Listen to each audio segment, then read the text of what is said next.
Love is power দিয়েই শুরু করি এবং লাভ ইজ পাওয়ার দিয়েই শেষ করব, মানে বক্তব্য।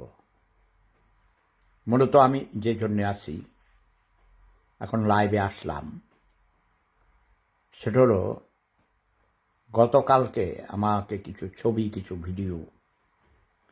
ভিডিও পাঠিয়েছেন আমার কিছু প্রিয়জনেরা, আমার পিঁপড়া বাহিনীর সদস্যরা, বলতে পারো আমার পিঁপড়া বাহিনী। সেই ছবিগুলো হলো ডক্টর জাফরুল্লাহ চৌধুরীর স্মরণে আলোচনা এবং তার প্রতি শ্রদ্ধা নিবেদনের জন্য গতকাল শুক্রবার